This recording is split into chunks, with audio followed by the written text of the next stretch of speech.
BTS の最新の映画、Yet to Come in Cinemas が公開されました。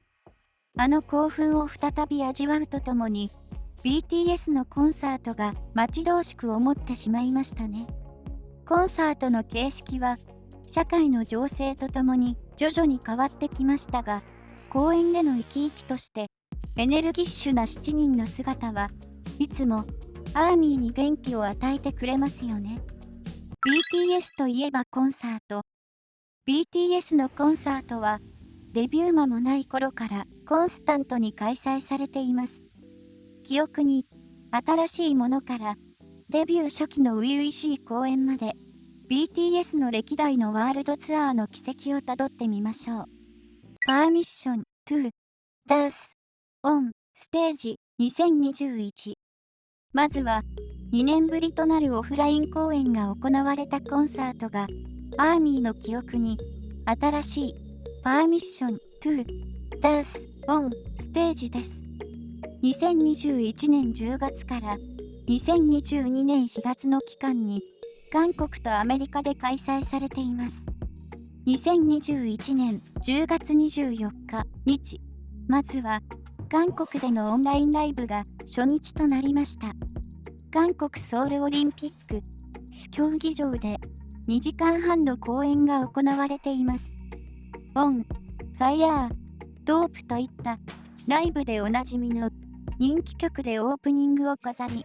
会場のボルテージは最高潮に上がりましたね。2020年発表のアルバム BE からは、ブルー&グレー、ダイナマイトなど収録曲が6曲披露されています。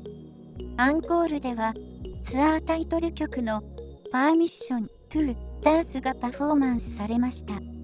セトリは各公演によって少し変わっているみたいですね。そして2021年11月27日と28日日と12月1日水、12月2日木の4日間にはアメリカ・ロサンゼルスのソフィスタジアムで LA 公演が開催されています。最終日の公演はオンラインストリーミングでライブ中継されており、4日間で視聴した観客は81万人にも上るのだとか。2022年3月10日木、12日と13日日には韓国ソウルで開催。1日目と3日目はオンラインストリーミングでライブ中継され、2日目は映画館でライブビューイングという形での中継となりました。3日間のコンサートは会場の動員と配信を合わせて世界で249万人が視聴したとのこと。BTS のワールドスターぶりが伺えるデータですね。パンデミックの最中、BTS が僕たちが踊ることに許可は必要ないんだと歌ってくれたコンサートとなりました。国連総会でも披露したPermission to Danceを掲げ、世界のアーミーにメッセージを送った BTS のライブは私たちを元気にしてくれましたね。BTS マップオブザソウルツアー2020。2020年の1月、BTS のワールドツアーが発表され、日本でも4都市を回るドーム公演が予定されました。2020年4月11日との韓国ソウルオリンピックスタジアムを皮切りに、世界の18都市での開催となるワールドツアーです。4月28日、すでにソウル公演と北米公演の中止と延期の措置が取られている中、ジャパンオフィシャルファンクラブの発表がありました。その発表とは、新型コロナウイルスの感染拡大により、ツアーを全面的に再調整するとのこと。アメリカでのツアーは、すでにチケットを発売済みの状況下の中での発表となり、暫定でのツアー中止ということになってしまったのです。そして、2021年8月には、全公演の中止が発表され、全世界のアーミーが落胆したことでしょうね。しかし、世界中で感染症が蔓延している状況下で、計画していた公演を同一規模、日程で開催することは事実上難しいという事務所の判断でした。その後、アーミーに嬉しいお知らせが届きました。可能な日程と形態での新たな公演を計画しているとの事務所のコメント通りに、アーミー待望のコンサートが行われることになったのです。2020年10月10日、11日に韓国ソウルでのオンラインコンサート、MAP of the Soul One が開催されました。コロナ禍のため、オンラインストリーミング配信と1日目の公演は映画館でライブビューイングでの視聴という形の公演とはなりましたが、アーミーに元気な姿を見せてくれた BTS。2020年2月に発売された4枚目のアルバム MAP of the Soul 7の収録曲をメンバーのソロ曲や新曲も織り交ぜパフォーマンスを見せてくれましたね。世界中のアーミーは夢のような時間を楽しむことができ、コロナ禍で疲弊したアーミーを勇気づけてくれたことでしょう。Speak Yourself World Tour 2019。2019年5月から7月にかけて行われたワールドツアーが Love Yourself Speak Yourself です。2018年8月から2019年10月にかけて行われたツアー Love Yourself の追加公演という形ではありますが、全ツアーの流れに乗り、ストーリーの延長という位置づけにもなっています。自分のことを愛し、その一歩進んだ先には自分自身を見つけてほしいという Speak Yourself 自分自身のことを話そうというメッセージをテーマに開催されました。アメリカ・ロサンゼルスのローズボールスタジアムからスタートし、計10公演を開催。日本では7月6日、7日大阪ヤンマースタジアムと7月13日、14日静岡エコパスタジアムで開催され、4日間で21万人を動員しました。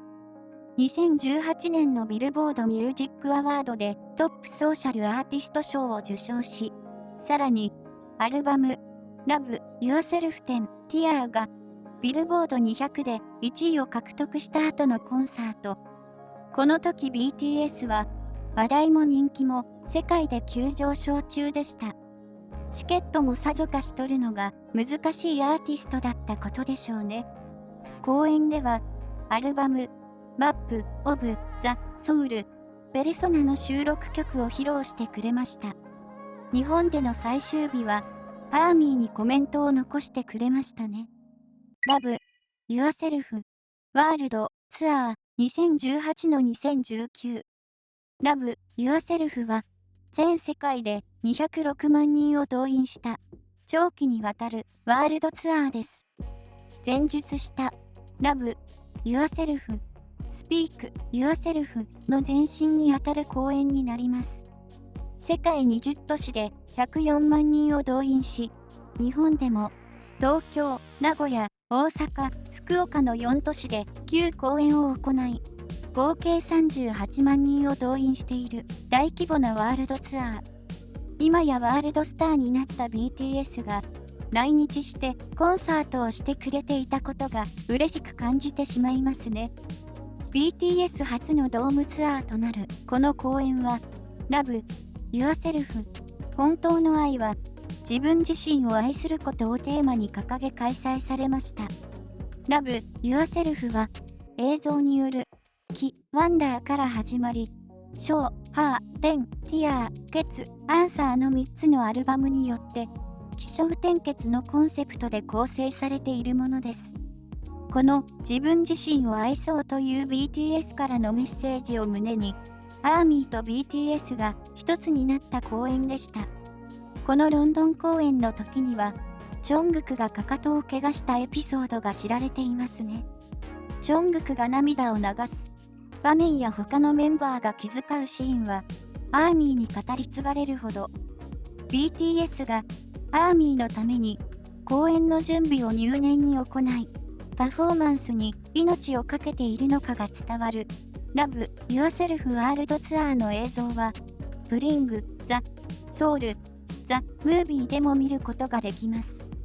ザ・ウィンズ・ツアー2017。正式には BTS ライブトリロジーエピソード3ザ・ウィンズ・ツアーというツアー名です。2017年2月18日、19日、韓国・ソウルでの公演からスタートし、南北アメリカ、アジアなど、日本を含む10カ国で開催されました。日本では5月から6都市で13公演を開催。北海道、埼玉、愛知、大阪、広島、福岡でのアリーナツアーです。日本ツアーはジャパンエディションとして15万人を動員しましたが、スペシャルエディションとして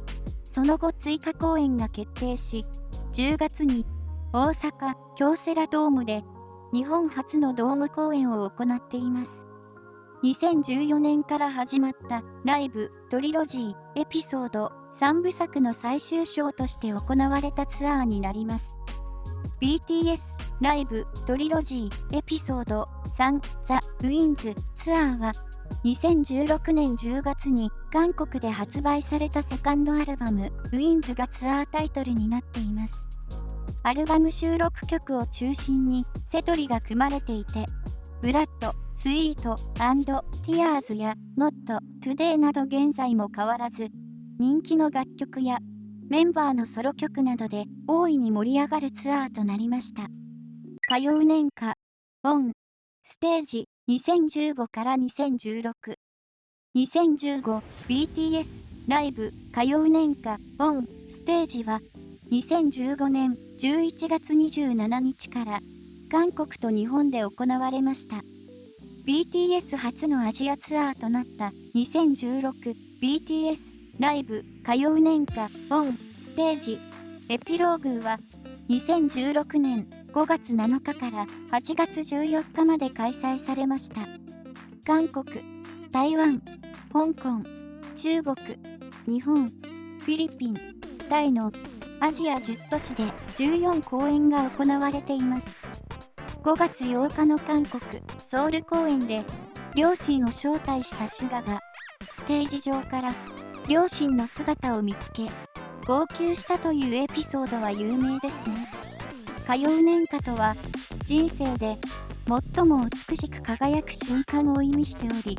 BTS は MV などの映像で青春の物語を紡いできました。葛藤や苦悩、そこから這い上がる様子は辛く切ないものを感じましたよね。そんなありのままの姿をさらけ出し大人になっていく過程を BTS とアーミーが共に成長しながら進んでいくという物語がこのツアーでした。歌謡年歌のストーリーはとても緻密で深いので MV や楽曲で BTS の軌跡を振り返りつつ公演の映像を楽しんでみるのもいいかもしれませんね。ザ・レッド・ブレッド2014から2015ライブトリロジーエピソード2ザ・レッド・ブレッドはライブトリロジーエピソードシリーズ3部作の第2弾として公演されました。ちなみにエピソード1は BTS Begins という名称で2015年3月から韓国ソウルで行われた公演です。 BTS には架空の物語が設定されていますが、この公演は BTS が結成されるまでの物語に沿って進んでいます。2014年10月韓国ソウルをスタートに日本、シンガポール、タイ、台湾の5カ国でアジアツアーとして開催されました。2015年6月からはライブトリロジーエピソード2ザ・レッド・ブレッドセカンド・ハーフとしてアメリカ、オーストラリア、マレーシア、タイ、メキシコ、ブラジル、チリなど13カ国18都市で公演し、その期間は11ヶ月にも及びました。2013年6月に韓国でデビューしてから1年未満での公演、生でのパフォーマンス披露に制服風の衣装を身にまとったメンバーは喜びをあわらにしていました。ドープやI Need Youなど現在でも人気の楽曲でのエネルギーあふれるステージを披露し、アーミーと共にストーリーを紡いだ公演でした。まとめ。一糸乱れぬ7人のダンスや、ラップラインのエネルギーあふれる熱いラップ、ボーカルラインの胸に響く高音など、すべてが魅力的なパフォーマンスの BTS。そのパフォーマンスを生で感じられるのが BTS のコンサートですよね。完璧なパフォーマンスを見せたかと思えば、時には飾らない親しみやすさも見せてくれ、コンサートに行けば、ますます BTS の虜になってしまいます。すべてのコンサートに物語やメッセージが込められていて、BTS と共に成長したり困難を乗り越えていけるような気がします。そんな BTS のコンサートを再び味わえる日が本当に待ち遠しいですね。